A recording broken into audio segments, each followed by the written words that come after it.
전설의 복서였던 에반더 홀리필드라는 사람이 있습니다. 그는 세계 헤비급 챔피언이 된 사람입니다. 코치가 그 홀리필드를 처음 가르치면서 이런 말을 했습니다. 에반더, 너는 제2의 알리가 될 수 있다. 그렇게 되고 싶으냐? 그랬더니 코치님, 저는 꼭 제2의 알리가 되고 싶습니다. 그래, 그러면 너의 꿈이 너의 목표가 되기를 바란다. 꿈이 목표가 되지 않으면 망상이 되고 마는 거야. 홀리필드는 그 코치가 말한 그 꿈이 목표가 되어서 열심히 훈련했을 때 세계를 제패하는 그 꿈을 이룰 수 있는 선수가 되어졌습니다. 저는 개인적으로 비교적 꿈을 많이 꾸는 편입니다. 대부분 꾸고 나면 잊어버리는데 며칠 전 꾸었던 꿈이 잊어버리지 않는 꿈이 있습니다. 제가 너무나도 큰 억울한 누명을 쓰고 감옥에 갇혔어요. 억울해서 가슴을 치고 견디지 못하고 고통하고 있는데 드디어 그 억울한 누명이 벗겨지고 출소 명령이 떨어졌습니다. 너무 좋아서 기뻐하고 있는데 꿈을 깨버렸어요. 깨고 나니까 참 아깝다. 이게 내가 출소해서 자유롭게 다니는 꿈까지 꿨으면 좋았을 텐데 명령이 떨어지고 좋아하는데 꿈을 깼으니 얼마나 깨고 나니까 마음이 안타까웠던 생각이 듭니다. 그런데 제가 꾼 꿈은요, 제 심리적인 현상일 수도 있고 아니면 개꿈입니다. 아무런 의미가 없는 그냥 꿈에서 나타난 하나의 현상일 뿐입니다. 저와 여러분들은 믿음을 가지고 살아가는 사람들입니다. 어떤 꿈을 꾸고 살아야 합니까? 홀리필더처럼 꿈을 가지고 그 꿈이 목표가 되어 달려가는 꿈을 꿔야 돼요. 저처럼 아무런 의미가 없는 개꿈과 같은 꿈을 꾸면 안 된다는 것입니다. 그러기 위해서 우리는 어떤 꿈을 꾸어야 되는 것입니까? 다니엘서 7장 오늘 읽은 본문의 말씀은 내 짐승에 대한 환상인데요. 그 꿈은 어떤 꿈입니까? 다니엘이 스스로 꾼 꿈이 아닙니다. 하나님이 보여주신 꿈입니다. 하나님의 계시입니다. 하나님의 비밀의 보자기를 펴서 펼쳐준 것이 바로 오늘 본문의 말씀에 나타난 다니엘이 꾼 꿈이라고 말할 수 있습니다. 저와 여러분들의 꿈은 스스로 만든 것이 꿈이 되면 안 됩니다. 그게 환상이든지 잠을 자다가 꿈을 꾸었든지 아니면 내일의 내 목표든지 간에 스스로 만든 꿈은 그리스도인들이 가져야 될 꿈이 아닙니다. 어떤 꿈을 꾸어야 되겠습니까? 다니엘처럼 하나님이 보여주시는 꿈을 꾸어야 됩니다. 자, 그런데 우리 믿는 사람들이 기도하다가 환상을 보거나 밤에 잠을 자다가 꿈을 꾼 것에 대해서 조심해야 될 것이 있습니다. 많은 사람들이 스스로 꾼 꿈을 하나님이 보여주신 꿈으로 착각해요. 그래서 이단도 생겨요. 물론 실제로 하나님의 계시와 같은 꿈을 보여주기도 합니다. 그러나 우리가 환상을 보거나 꿈을 꿀 때 그 꿈은 반드시 하나님의 말씀과 일치해야 되는 것입니다. 하나님이 보여주신 꿈은 어떤 꿈입니까? 기록된 말씀이어야 합니다. 아니면 기록된 말씀과 일치되는 것이 우리의 꿈이어야 됩니다. 바울이 로마도 보아야 하리라는 꿈을 꿨습니다. 로마도 보아야 하리라는 꿈은 사도행전 1장 8절에서 주님이 승천하기 전 마지막 명령인 땅 끝까지 이르러 증인이 되리라는 그 말씀과 일치하는 꿈이었습니다. 그 바울의 꿈은 실제로 이루어졌습니다. 에서는 하나님이 주신 장자의 기업을 팥죽 한 그릇에 팔아버렸습니다. 무슨 말입니까? 하나님의 약속의 말씀, 즉 하나님이 주신 꿈을 팥죽 한 그릇에 판 거예요. 거기에서 그는 영원히 하나님의 백성과 대적이 되어져 버리고 말았던 것입니다. 한 해의 마지막 날 하나님께 예배드리고 있습니다. 새해가 내일부터 시작됩니다. 지금까지 저와 여러분들의 꿈은 어떤 꿈이었습니까? 스스로의 꿈을 가지고 여기까지 달려오지 않았습니까? 이제 다시 한번 여호와 하나님 앞에 섭시다. 하나님의 말씀이, 하나님이 보여주시는 계시가, 하나님의 비밀의 보자기를 펼쳐주시는 꿈을 꾸는 우리 그리스도인이 되어져야 될 줄로 믿습니다. 그 하나님의 말씀이 꿈이 된다는 말씀은 곧 하나님의 나라입니다. 왜냐하면 주님의 꿈이 하나님 나라의 꿈이었기 때문입니다. 다른 나라가 꿈이 되면 스스로 꾸는 꿈입니다. 그 꿈은 이루어지지 않습니다. 이루어진다고 하더라도 개인과 이웃, 세상 사람들을 불행하게 만드는 것이 되고 마는 것입니다. 주님의 말씀인 하나님의 나라가 새해의 꿈이 되어지시기를 바라겠습니다. 그러면 하나님께서 새해에 그 꿈 이루어 주실 줄로 믿습니다. 그러면 하나님 나라의 꿈은 어떤 사람이 꿀 수 있습니까? 하나님은 어떤 사람에게 하나님의 나라의 꿈을 꾸게 하십니까? 다니엘서 7장은 내 짐승에 대한 환상입니다. 오늘 본문 앞에 있는 1절에서 14절까지의 말씀은 그 환상의 내용을 말하고 있고, 본문과 본문 뒷부분은 넷째 짐승에 대한 해석입니다. 본문에 대한 해석은 다양합니다. 일반적으로 설명을 하면 이러합니다. 넷째 짐승은 역사적으로 로마입니다. 그의 머리에 난 10뿔은 로마가 멸망하고 나타날 강대국들을 설명한 것입니다. 거기에서 나오는 작은 뿔은 적 그리스도를 설명하고 있습니다. 그 해석을 전체적으로 말하면 이렇습니다. 넷째 짐승이라는 로마, 적 그리스도는 어떤 힘을 가지고 있는가? 오늘 본문의 말씀 19절을 제가 한번 읽어보겠습니다. 이에 내가 넷째 짐승에 관하여 확실히 알고자 하였으니 곧 그것은 모든 짐승과 달라서 심히 무섭더라. 이는 쇠요 그 발톱은 노신이 먹고 부서뜨리고 나머지는 발로 밟았으며. 이 설명을 자세히 하지 않겠습니까? 않겠습니다. 초강대국입니다. 모든 세계를 정복하는 힘이 있습니다. 작은 나라를 짓밟습니다. 온 나라의 경제력을 자기로 가지고 온 세계의 권력을 전부 통째로 가진 게 넷째 짐승의 어마어마한 힘을 가진 모습입니다. 그러나 그 나라들을 그리스도를 통하여 완전히 멸망시키고 그리스도께서 승리한다는 예언이 오늘 본문의 말씀에 나타난 환상의 중심입니다.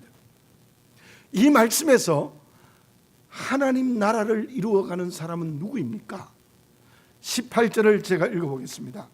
지극히 높으신 이의 성도들이 나라를 얻으리니 그 누림이 영원하고 영원하고 영원하리라. 그런데 같이 한번 읽어볼까요? 시작. 지극히 높으신 이의 성도들이 나라를 얻으리니 그 누림이 영원하고 영원하고 영원하리라. 아멘입니다. 아무리 그 넷째 짐승이 크고 아무리 넷째 짐승이 강력한 지배권을 가지고 세계를 정복해도 결국은 성도가 그 넷째 짐승을 이긴다는 겁니다. 그 이기는 승리가 영원하고 영원하고 영원하다고 말씀하고 있습니다. 실제로 로마를 정복한 것은 기독교입니다. 결국 로마는 기독교가 정복해서 역사적으로도 이 말씀이 이루어졌습니다. 어쨌든 여기에서 하나님의 나라를 이루어가는 내일의 꿈을 꾸는 성도들은 어떤 사람들입니까? 폴 고갱이라는 화가가 있습니다. 그는 3살 때 고국을 떠나 페루로 갔다가 어린 시절에 부모님을 다 잃어버려요. 19살 때부터 양아버지의 손에서 자랐는데 그 양아버지가 굉장히 큰 부자여서 명화들, 그림들을 수집하는 취미를 가졌어요. 그때부터 폴 고갱은 화가가 되겠다는 꿈을 꾸었어요.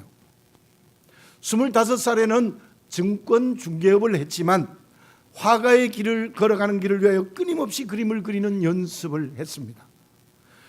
결국 그는 나중에 어떻게까지 되었는가 하면 모든 가족을 두고 타히티 섬으로 홀로 들어갑니다. 인위적인 그림을 그리지 않고 자연적인 그림을 그리겠다고 설명하며 수없이 그림을 그렸는데 그는 마지막은 불행하기도 했지만 죽을 때까지 토착 원신들과 함께 하면서 그림을 그렸습니다. 그래서 그는 미술사에서 인상주의를 넘어선 새로운 색채와 접근을 하는 유명한 화가가 되어졌습니다. 왜 그렇습니까?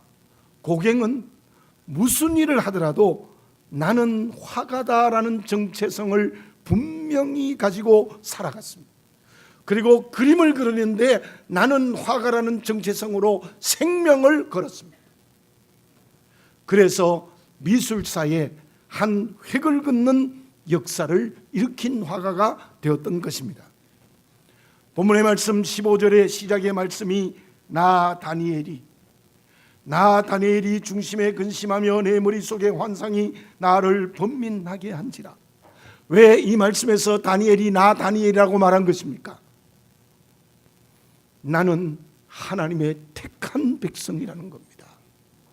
다르게 말하면 나는 유대인이라는 정체성을 분명하고 확실하게 가지고 있었습니다. 그래서 하나님이 보여주신 환상의 꿈 때문에 번민하고 근심했던 것입니다. 지금 다니엘은 어디서 무엇을 하고 있습니까? 그의 조국인 유다 예루살렘을 떠나서 저 바벨론으로 포로로 이끌려왔습니다. 그러나 그는 성실하게 일함으로 말미암아 그 나라의 방백이 되었는데 사자굴에서 구원받는 사건을 통하여서 오늘날로 말하면 국무총리가 되는 큰 권력을 얻었습니다.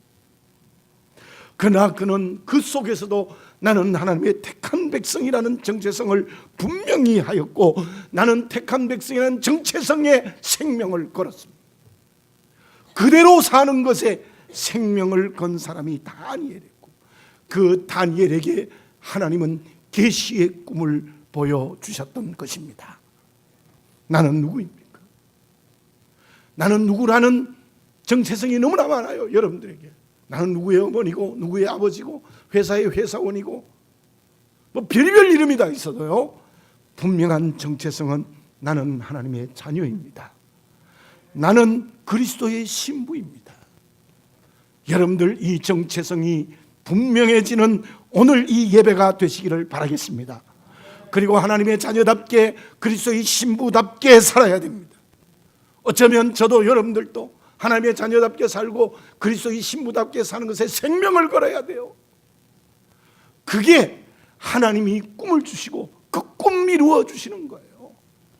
왜 하나님 보여주신 꿈을 꾸지 못합니까? 왜 그 꿈이 이루어지지 않습니까? 다른 꿈 꾸고 있기 때문에 그래요. 그 이유는 나는 하나님의 자녀 그리스도의 신부라는 정체성을 잃어버렸기 때문에 그래요. 나와 한 몸이 된 우리 주님 어떤 분이십니까? 12살 때 성전에 올라갔습니다.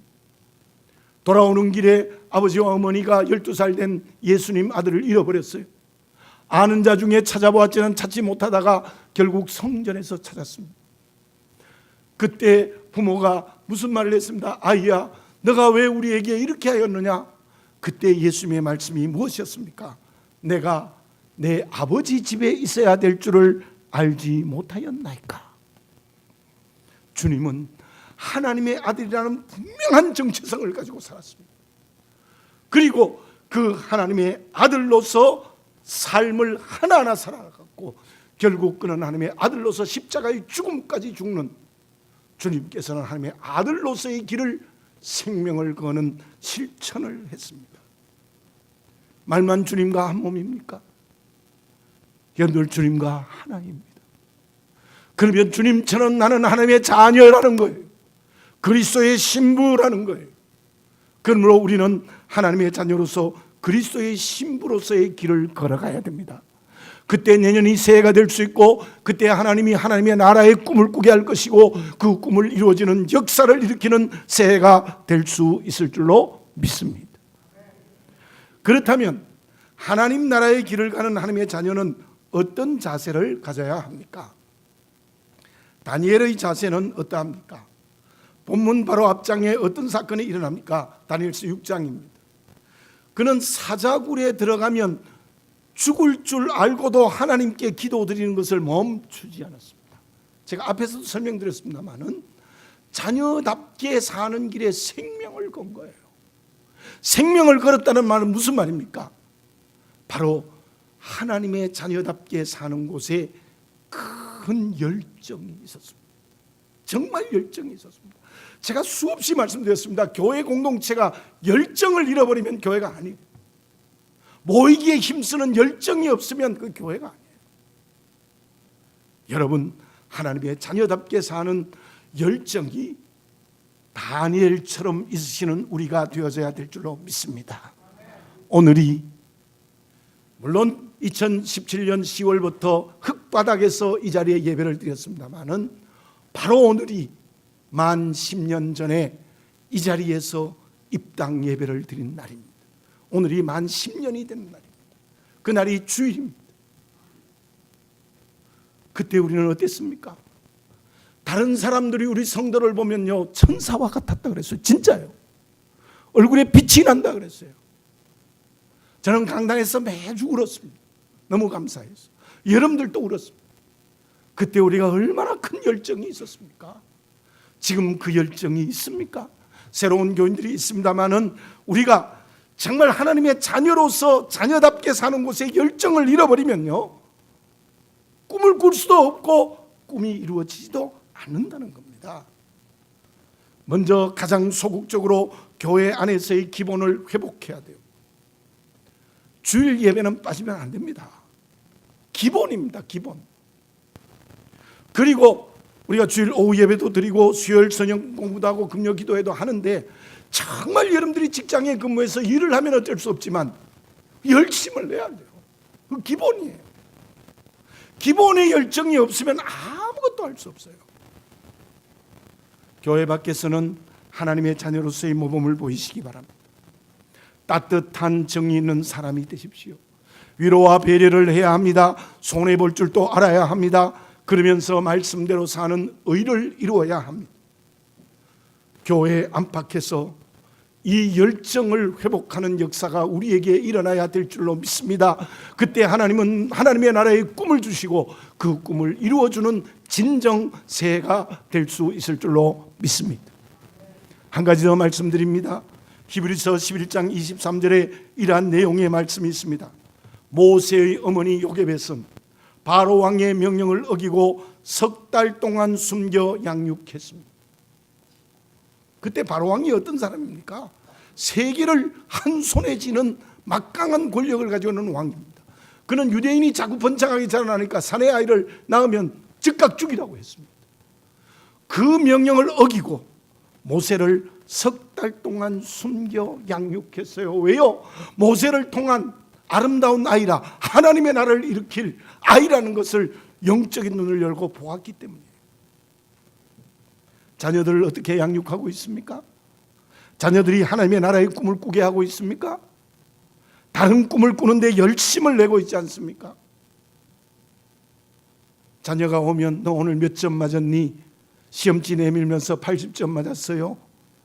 옆집의 철수와 영희는 90점 맞았던데 너는 왜 80점 맞았느냐? 다그칩니다. 그리스도인으로서 우리의 자녀들이 공부를 하지 말라는 뜻이 아닙니다. 정말 우리 부모가 자녀를 진짜로 사랑하면 자녀들이 하나님의 나라의 꿈을 꾸면서 공부하게 해야 되는 거예요. 어릴수록 하나님이 주신 자녀, 부모의 책임은 요게벳입니다. 바로와 같은 오늘의 이 세상권 너무 겁내지 마십시오. 자녀의 공부하는 목표가 하나님의 나라가 되도록 양육하는 열정이 우리 부모에게 살아있어야 될 줄로 믿습니다. 그 자녀와 모세처럼 하나님 나라의 꿈을 꾸고 그 꿈을 이루는 역사를 일으켜 주실 줄로 믿습니다.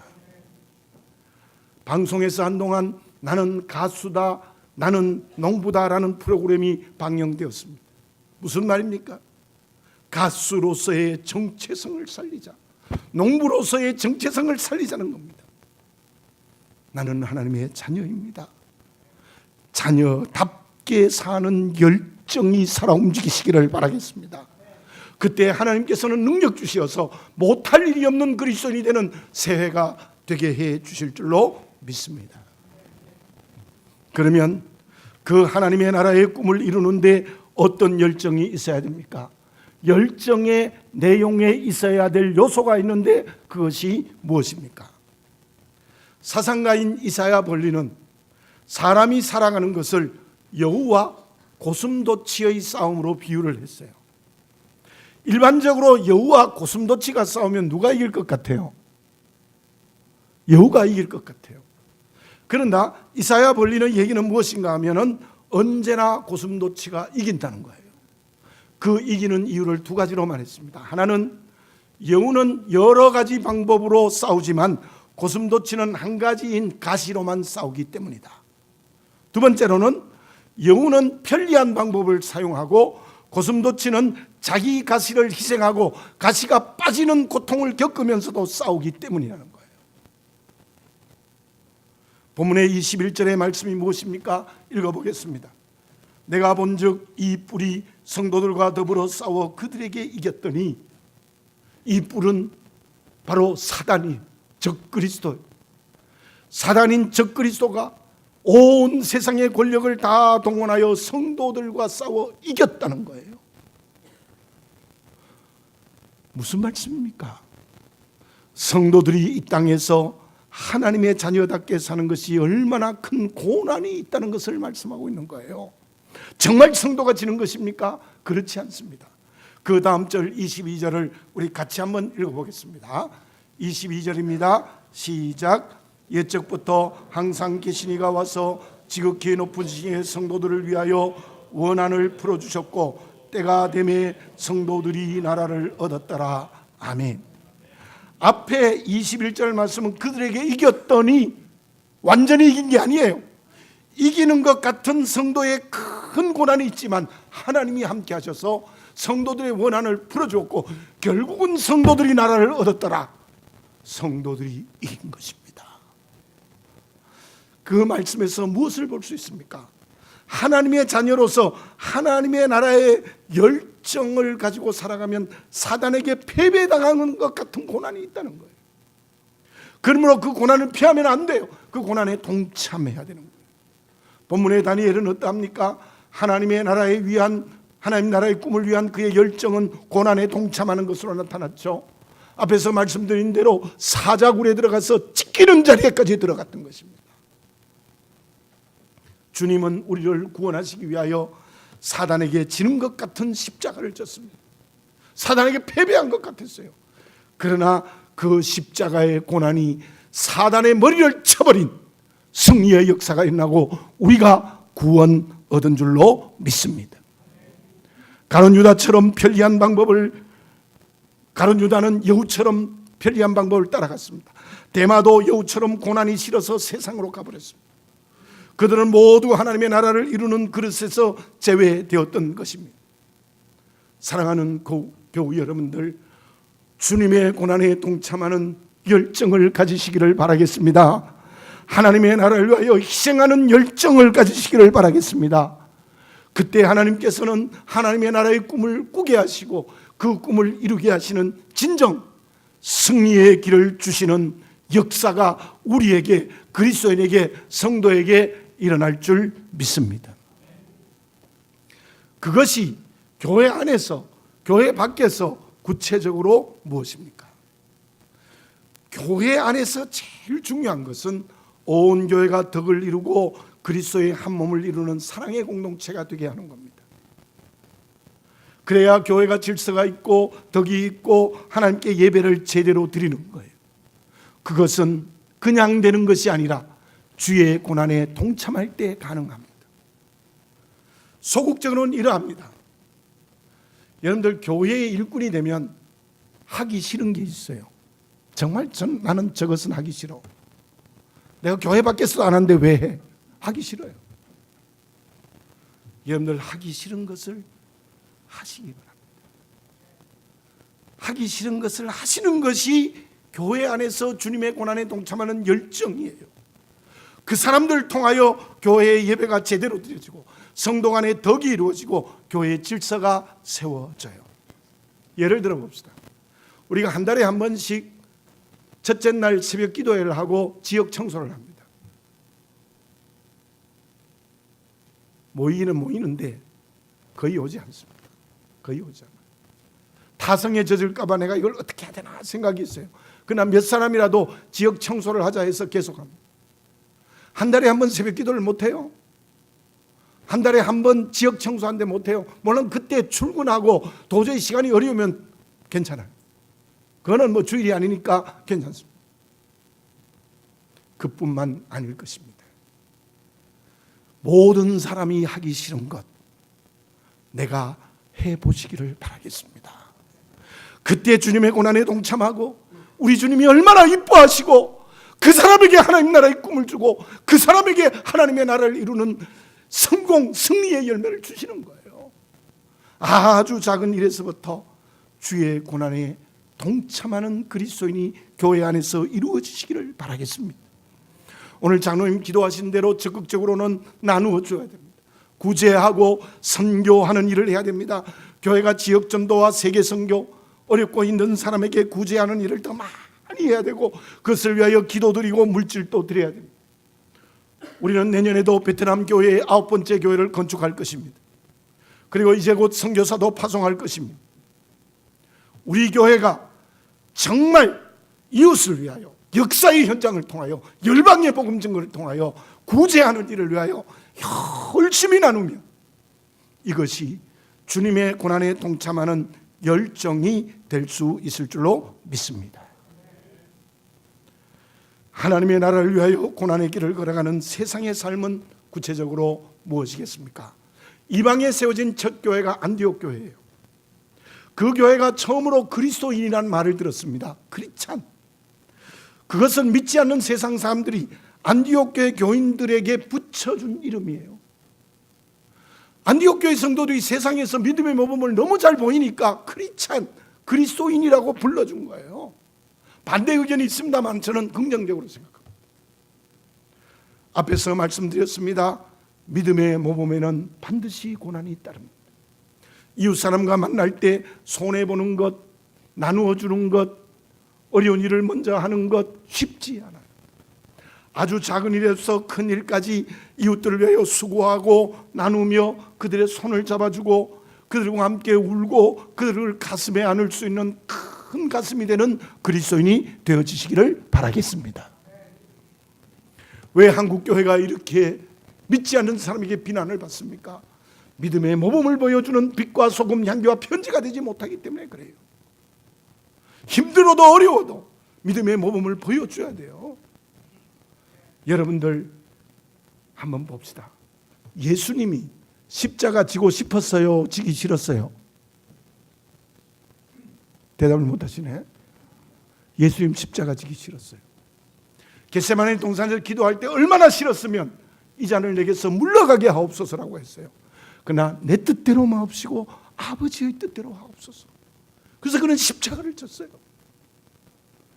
여러분 교회 안에서 교회 밖에서 하기 싫은 일을 하시기 바라겠습니다. 아버지의 말씀이면 하나님의 말씀이면 순종하시기 바랍니다. 그 사람에게 하나님이 지켜주십니다. 그 사람과 함께 하십니다. 능력을 주십니다. 그리고 그들이 꾸는 하나님 나라의 꿈에 꽃을 피우고 열매를 맺는 놀라운 역사를 허락하여 주실 줄로 믿습니다. 그 소망 때문에 하나님 나라의 열정이 고난을 통하여 나타나는 새해가 되어지시기 바랍니다. 그러면 그렇게 하나님 나라의 꿈을 이루어가면 어떤 일이 일어납니까? 다니엘이 기도한 이유가 무엇입니까? 예루살렘을 향하여 창문을 열어놓고 하루에 3번씩 매일 기도했다. 조국의 해방을 위해서, 조국의 해방을 위해서 그 기도 이루어졌습니다. 정말 유다 백성들이 예루살렘으로 다 돌아가는 기도의 응답의 역사가 일어났어요. 새해 우리가 하나님 나라의 꿈을 위하여 달려가면 성령께서 나를 자유케 하는 은혜를 베풀어 주실 줄로 믿습니다. 나를 통하여 나와 교회, 이웃과 열방들에게 구원의 역사를 허락해 주시는 역사를 허락하여 주실 줄로 믿습니다. 나를 통하여 옆집에 있는 사람의 상처가 치유될 것입니다. 나를 통하여 저 죽어가는 사람이 살아나는 역사가 일어날 것입니다. 누가요? 하나님의 나라의 꿈을 꾸는 사람에게 하나님께서는 분명히 나를 축복의 통로로 사용하시는 역사가 일어날 수 있을 줄 믿습니다. 올해의 마지막 날, 지금 여러분들은 새해에 어떤 꿈을 꾸고 계십니까? 그리고 새해에 그 꿈을 어떻게 이루실 것입니까? 기도드리겠습니다. 사랑하는 아버지 하나님, 하나님이 보여주시는 하나님 나라의 꿈을 새해에는 꾸게 하여 주시옵소서. 나는 하나님의 자녀라는 정체성을 가지고 주의 고난에 동참하는 뜨거운 열정으로 새해 주시는 꿈을 향하여 달려가게 하시고, 그 꿈에 꽃을 피우고 열매를 맺어주시는 축복의 통로에 응답을 받고 살아가게 하여 주시옵소서. 아버지 하나님, 저희들은 다른 나라의 꿈이 아니라 하나님 나라의 꿈을 꾸고 살아가는 살아있는 그리스도인이 되게 하여 주시옵소서. 예수님의 이름으로 기도드립니다. 아멘.